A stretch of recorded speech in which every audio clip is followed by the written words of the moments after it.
चोपड़ा साहब कोई राय रखते हैं ओला पे?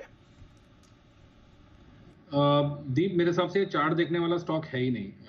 मैंने अभी कुछ दिन पहले मेरी और अनिल जी की जब बात हुई थी, मैंने कहा था इस देश को कम से कम 500 भावेश अग्रवाल चाहिए, तभी ये देश महान बन सकता है। वैसे तो महान देश है, मगर वैसे ग्लोबली हम लोगों को लोग बहुत सीरियसली देखेंगे जब जो बड़े एंटरप्रेन्योर्स आएंगे, जैसे एलन मस्क आए, उन्होंने बहुत कुछ किया। आज वो डिपार्टमेंट ऑफ गवर्नमेंट एफिशिएंसी के, मैं ये नहीं कहूँगा मंत्री पद दिया गया, मगर उनको कार्यभार दिया गया।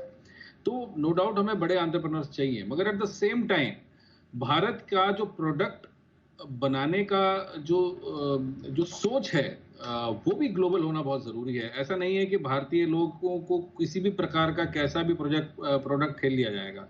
जब इतनी समस्याएं आ रही हैं, तो इतना सीरियस स्टेटमेंट कंपनी की तरफ से कैसे आ सकता है कि 90-95% हमने प्रॉब्लम सॉल्व कर दी है। तो this is kind of non serious thing, और ये बहुत ही लाइटली ले रहे हैं इंडियन कंज्यूमर्स को। तो मैं ये कहूंगा, ऑन वन साइड जब मैं कॉन्ग्रेचुलेट करता हूं कि भावेश अग्रवाल जैसे एंटरप्रेन्योर जो कि इतनी कम उम्र में इतना बड़ा सपना देख के इतना बड़ा काम कर सकते हैं, दूसरी तरफ क्या वो इनको उनको अलाउड है कि इतना नॉन सीरियस एटीट्यूड दिखाएं कि उन्होंने 10-15 दिन के अंदर ही सारी प्रॉब्लम सॉल्व कर दी, जबकि प्रॉब्लम वहीं की वहीं खड़ी है। तो मेरे हिसाब से ये एक बड़ा स्ट्रिक्ट स्टेप होगा अगर उनको सब्सिडीज हटा दी जाएंगी। ये बहुत अच्छा तो नहीं होगा, क्योंकि ये डिस्करेज कर देगा बहुत सारे दूसरे लोगों को काम करने से।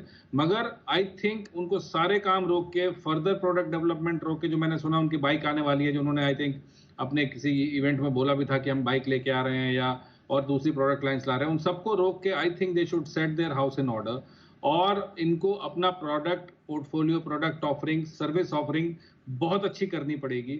चाहे वो सॉफ्टवेयर ग्लिचेस हैं, चाहे वो हार्डवेयर ग्लिचेस हैं, अगर आप प्रोडक्ट दे रहे हैं तो that should be world class. तभी हम लोग वाकई विश्वगुरु बन पाएंगे और उसका सपना देख पाएंगे। अदरवाइज मुझे लगता है इस तरह से नॉन सीरीज करेगी तो कुछ भी हो सकता है, स्टॉक बहुत नीचे जा भी सकता है। तो यहाँ से तो बिल्कुल पहली बात तो मैं बाइंग के लिए मना करूंगा, बिल्कुल बाय ना करें।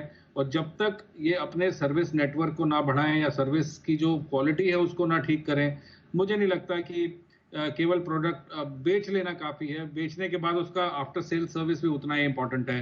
चाहे वो हीरो मोटोकॉर्प हो, टीवीएस हो, बजाज ऑटो हो, इन्होंने दशकों लगाए हैं, 50-50 साल लगाए अपना सर्विस नेटवर्क बनाने में। तो इन्होंने बहुत पैसा खर्च किया, वक्त खर्च किया, लोग खड़े किए, नेटवर्क खड़ा किया है। ये आसान काम नहीं है।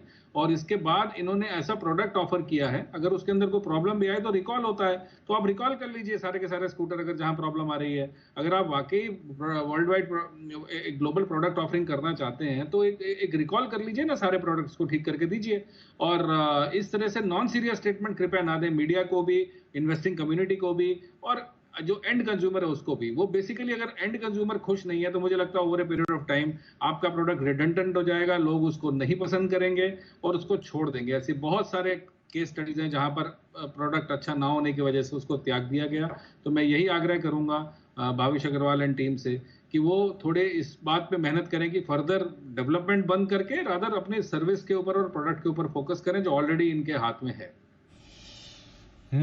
काफी कंपैशन प्ले आई है चोपड़ा साहब की तरफ से। प्रोडक्ट को ठीक करें ताकि आगे जाकर कस्टमर डिससैटिस्फैक्शन ना रहे और फिर ब्रांड की भी वैल्यू बढ़ती हुई आपको दिखे।